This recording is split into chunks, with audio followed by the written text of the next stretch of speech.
Bienvenidos a este seminario virtual para el nivel tecnológico titulado Señales del fracaso empresarial en establecimientos de Bucaramanga y su área metropolitana. Vamos a iniciar con esta primera fase, la cual hemos denominado planteamiento del problema, justificación y objetivos. Dentro del seminario se plantea una pregunta problema, ¿sí? ¿Cuáles son las señales de fracaso empresarial que pueden estar afectando la sostenibilidad a largo plazo de las empresas de la ciudad de Bucaramanga y su área metropolitana en las principales actividades económicas? Es muy importante tener en cuenta que las empresas en Bucaramanga y pues en las diferentes ciudades del país al inicio presentan una serie de dificultades que, si no se les presta la debida atención y la oportuna solución, pueden desencadenar en fracaso empresarial. ¿Cuáles son las fases del seminario? Vamos a trabajar un total de 6 fases. La primera fase, denominada planteamiento del problema, justificación y objetivos, tiene una duración de 2 semanas. La segunda fase se va a trabajar el estado del arte y los marcos referenciales, va a tener también una duración de 2 semanas. La fase 3, que consiste en el desarrollo del trabajo de grado, también tiene una duración de 2 semanas. La fase 4, que es donde se muestran los resultados de la investigación, tiene 3 semanas de duración. La fase 5, que son las conclusiones y recomendaciones, tiene una duración de 1 semana. Y la fase final, denominada fase de cierre, que consiste en la sustentación del trabajo realizado y tiene una duración de 1 semana. ¿Cuáles son las actividades que se van a realizar en esta primera fase? La primera actividad consiste en la conformación de los grupos de trabajo. Es muy importante que usted consulte en la plataforma cuáles son los grupos de trabajo que están disponibles y seleccione uno de ellos. Esta actividad vence al final de la segunda semana, no tiene calificación, pero es muy importante para el desarrollo de todas las actividades que se van a desarrollar a lo largo del seminario. Si usted no selecciona un grupo, el sistema aleatoriamente le asignará un cupo dentro de los que se encuentren disponibles.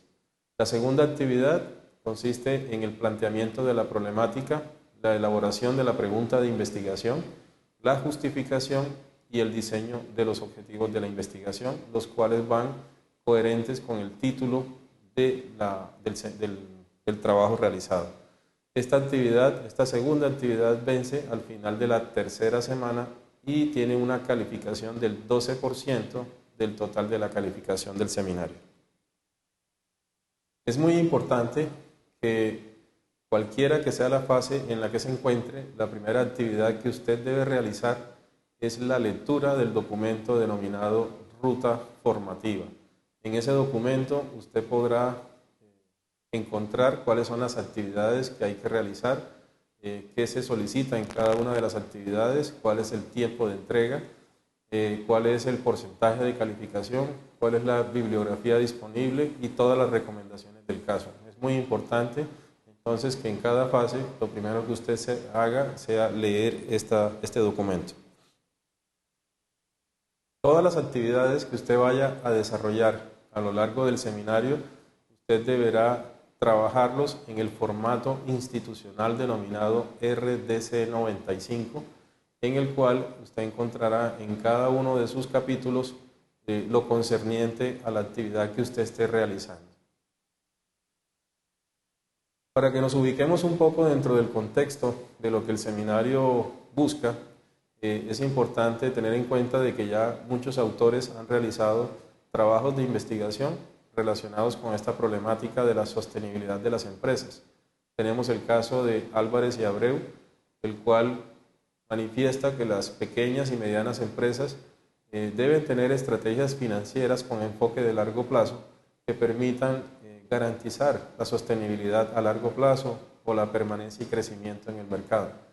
Miklos, por su parte, manifiesta que es importante diseñar estrategias o diseñar procesos de planeación que permitan asegurar unos futuros más convenientes. Valencia, por su parte, manifiesta que la competitividad se encuentra influenciada por aspectos como la falta de planeación que se llevan a cabo en las empresas, la inmediatez en la toma de las decisiones y los efectos que estas decisiones buscan, y la falta de compromiso empresarial. Gómez, por su parte, expresa que la improvisación es una de las causas que genera que las empresas se proyecten en futuros de corto plazo. Y finalmente Ceballos dice que es importante que las áreas claves de la organización sean monitoreadas de forma permanente para que cualquier situación que se encuentre en ellas sea solucionada de una manera oportuna. Todo esto nos lleva a justificar la realización de este seminario, en donde usted debe identificar cuáles son las señales que están afectando un grupo de empresas en un determinado sector o dedicados a una determinada actividad económica, para que usted detecte esas señales y proponga alternativas de solución a esas problemáticas identificadas. Acá podemos sintetizar entonces que las áreas empresariales todas se encuentran articuladas hacia la búsqueda de un objetivo común, que es la generación de valor en las empresas o la maximización de la riqueza en las empresas. Por lo tanto, una vez más, es importante que estemos atentos a las señales que impliquen fracaso empresarial. Dentro de la primera actividad, lo primero que usted debe hacer es plantear el problema. Ya hemos informado cuál es la problemática, objeto de estudio, entonces ahora lo que a usted le corresponde es documentarse un poco más con relación a esa problemática, seleccionar una actividad económica específica.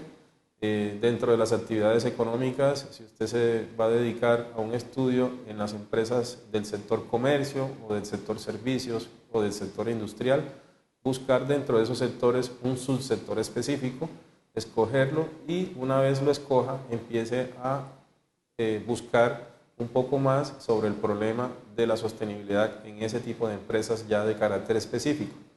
Hay que determinar cuáles son las posibles causas que están generando el problema y cuáles serían las posibles consecuencias si ese problema no es solucionado de forma oportuna. Y finalmente hay que hablar sobre cuál sería la contribución del proyecto a la solución de esa problemática. Dentro del planteamiento del problema hay que formular la pregunta de investigación. Recuerde que la pregunta de investigación debe ser una pregunta que se responda con el desarrollo de la investigación y no simplemente con un sí o con un no. La justificación es otro de los elementos que usted tiene que desarrollar. Recuerde que la justificación es argumentar por qué es importante desarrollar este estudio, por qué es conveniente hacerlo o por qué es necesario hacerlo y cuáles son esas personas o esas empresas que se beneficiarían con los resultados de esta investigación. Los objetivos, que es la tercera tarea dentro de la actividad que usted debe realizar, debe plantear cuál sería el objetivo general. Recuerde que el objetivo general va en coherencia con el título. El título vendría siendo el título del seminario acompañado de la actividad económica en la cual usted se va a dedicar específicamente. Ese objetivo general debe estar expresado en un verbo en infinitivo y debe ir acompañado de la finalidad de ese objetivo. Por su parte, los objetivos específicos son metas que se deben alcanzar para poder cumplir con el objetivo general planteado y no se pueden confundir los objetivos específicos con las tareas o actividades que usted va a desarrollar.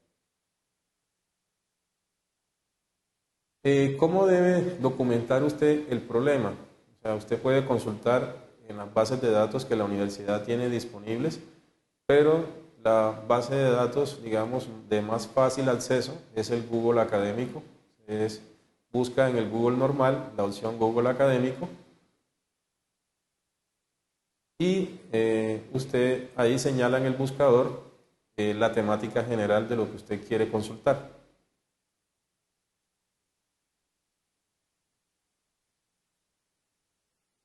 Recuerde, cuando realice la búsqueda, desmarque donde dice incluir patentes e incluir citas para que la búsqueda le quede mucho más corta por hacer, y después que usted, digamos, le dé el tema que usted está buscando, le van a aparecer una serie de opciones para que usted empiece a leer cuáles son las de su interés.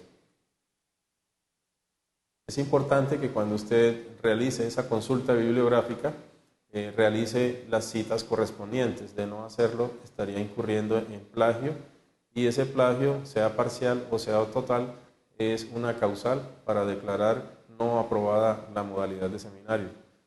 Entonces, es importante que cuando usted realice una cita, si es una cita textual, debe ir entre comillas y debe indicarse a qué autor pertenece.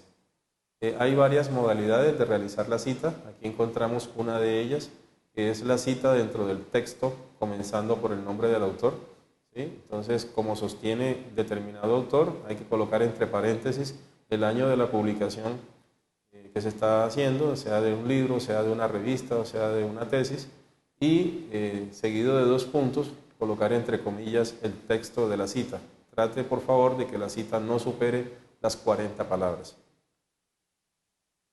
La otra forma de hacer la cita es colocando dentro del texto, o sea, haciendo la cita al final de lo que uno relaciona. Entonces, por ejemplo, tenemos el texto de lo que venimos manifestando, entre comillas colocamos el texto de la cita completa y al final el nombre del autor acompañado del año, los 2 datos entre paréntesis. Al final del documento se encuentra una parte donde están las referencias bibliográficas, donde usted, teniendo en cuenta las normas APA, debe realizar la relación correspondiente teniendo en cuenta estos elementos básicos, como es el apellido del autor, la inicial del nombre, entre paréntesis el año de la publicación, el título del libro, la ciudad, el país y la editorial. Una herramienta muy importante son las fichas bibliográficas. Las fichas bibliográficas, como la que mostramos aquí en esta diapositiva, lo que trata es de que usted vaya de manera organizada realizando la búsqueda. Esta es una ficha que se diligencia con el tipo de la fuente, si es una revista, si es una tesis, si es un libro.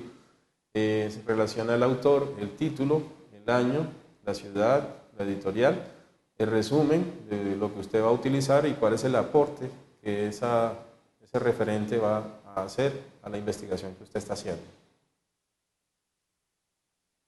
Aquí hay algunos ejemplos de cómo se hacen las referencias bibliográficas teniendo en cuenta las normas APA. Aquí tenemos en el primer párrafo un ejemplo de un referente de una revista. ¿Sí? Aquí está la forma como se debe hacer la cita. Y en el segundo párrafo se encuentra un referente de una tesis de pregrado, también cómo se hace. Y acá en la siguiente diapositiva encontramos una cita de una revista diferente a una revista científica. ¿Cuáles son las normas de presentación que debemos tener en cuenta? Primero que todo, como ya lo habíamos mencionado al principio, el formato en el que se trabaja, todo debe ser en el formato RDC 95 que se encuentra disponible en los recursos educativos de la FACI. Todo se trabaja en Word, el tipo de letra es Times New Roman con tamaño 12 puntos, el interlineado debe ser de 2.0, el texto debe estar alineado hacia la izquierda sin justificarse, no se deben utilizar espacios entre los párrafos, muy importante que la redacción sea en tercera persona y la forma correcta de utilizar las sangrías, o sea, al inicio de cada párrafo deben ser de 5 espacios. Muchísimas gracias.